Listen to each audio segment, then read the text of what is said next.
जय श्री कृष्ण दोस्तों।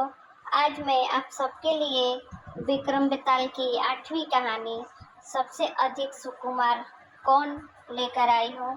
आइए जानते हैं इस कहानी के बारे में। राजा विक्रमादित्य अपने कंधे पर बेताल को लादने की कई कोशिश कर चुके थे, लेकिन हर बार बेताल कोई कहानी सुनाता और राजा विक्रमादित्य के हाथों से बच निकलता। इस बार भी बेताल ने एक नई कहानी सुनाई। बेताल कहता है कि एक बार की बात है, अंग देश के एक गांव में एक ब्राह्मण अपनी पत्नी और 3 बेटों के साथ रहता था। एक बार ब्राह्मण ने अपने तीनों बेटों को बुलाया और कहा कि हमारे तालाब के लिए एक कछुए की जरूरत है। कल तुम तीनों समुद्र के पास जाकर वहां से कछुआ पकड़कर ले आना। तीनों ने हाँ कर दी और दूसरे दिन तीनों माता पिता का आशीर्वाद लेकर समुद्र की ओर चल पड़े। वहां तीनों को एक बड़ा सा कछुआ दिखाई दिया, लेकिन तीनों में से कोई भी उसे उठाने के लिए तैयार नहीं हुआ। उनमें से सबसे बड़ा भाई बोला, मैं कछुए को नहीं उठाऊंगा, इससे बहुत गंदी बदबू आ रही है। दूसरे नंबर के भाई ने कहा, मैं भी इसे नहीं उठाऊंगा, मुझे भी इससे गंदी बदबू आ रही है। तीसरे नंबर की भाई की बारी आई तो उसने कहा, मैं भी इसे नहीं उठा सकता, मैं बहुत कोमल हूँ। तीनों में झगड़ा शुरू हो गया और यह मामला राज दरबार तक पहुँच गया। राजा ने कहा, इस प्रकार का मामला मेरी जिंदगी में पहली बार आया है, इसका न्याय मैं कल सुबह करूँगा।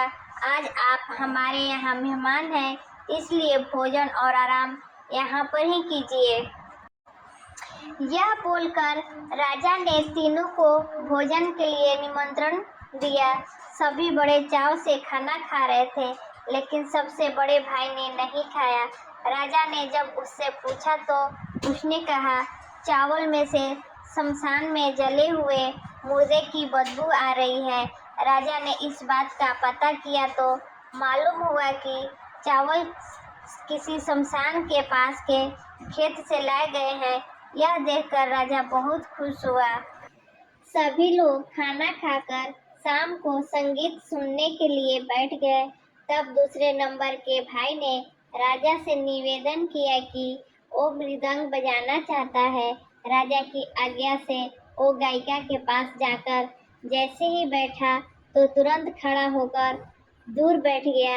राजा ने खड़े होने का कारण पूछा तो दूसरे नंबर के भाई ने कहा, गायिका से बकरी के दूध की बदबू आ रही है और वो मुझे पसंद नहीं है। जब राजा ने इस बात का पता किया तो मालूम चला कि बचपन में गायिका को बकरी का दूध दिया जाता था। राजा एक बार फिर खुश हो गया। इसके बाद सभी लोग सोने के लिए चले गए। दोनों भाई आराम से सो गए, लेकिन सबसे छोटे भाई को नींद नहीं आ रही थी।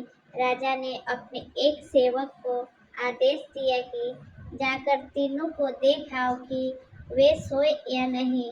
सेवक गया तो उसने देखा कि सबसे छोटे भाई को छोड़कर बाकी दोनों सो गए हैं। सेवक ने यह समाचार राजा को दिया और राजा इसका कारण जानने के लिए खुद वहां पहुंच गया जहां तीनों सो रहे थे। राजा को देखकर तीनों उठ बैठे। राजा ने सबसे छोटे वाले भाई से पूछा, आपको नींद क्यों नहीं आ रही है?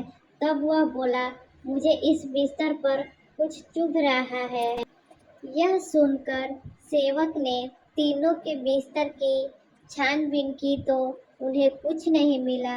तब सबसे छोटे भाई ने सभी बिस्तर को अलग किया और वहां पर एक बाल था। उसने अपना कुर्ता उतारा तो सबने देखा कि उस बाल का निशान उसकी पीठ पर बना हुआ था। राजा यह देखकर हैरान हुआ और खुश भी। दूसरे दिन राजा ने न्याय के लिए तीनों को बुलाया। उसने सबसे छोटे वाले को इनाम दिया और बाकी दो को कुछ सोने के सिक्के दिए। राजा ने कहा, आप तीनों में अलग अलग खूबी है और मैं आप तीनों से बहुत खुश हूँ। मैं अपने सैनिकों को भेजकर कछुआ आपके घर भिजवा दूंगा। इतना कहकर बेताल ने विक्रम से पूछा, बताओ तीनों भाइयों में से सबसे अधिक सुकुमार कौन था? तब विक्रम बोला, सबसे छोटा भाई, क्योंकि हो सकता है कि दोनों बड़े भाइयों ने अपने सुकुमार होने का दिखावा किया हो, लेकिन सबसे छोटा भाई कितना सुकुमार है यह तो राजा ने खुद अपनी आंखों से देखा। विक्रम का सही जवाब सुनकर बेताल ने उसकी तारीफ की और अपनी शर्त के अनुसार वापस पेड़ पर जाकर लटक गया। तो दोस्तों, इस कहानी से हमें यही सीख मिलती है कि हर एक इंसान में कुछ न कुछ गुण होता ही है, लेकिन अपने गुणों का उजागर नहीं करना चाहिए, उसका दिखावा कभी नहीं करना चाहिए।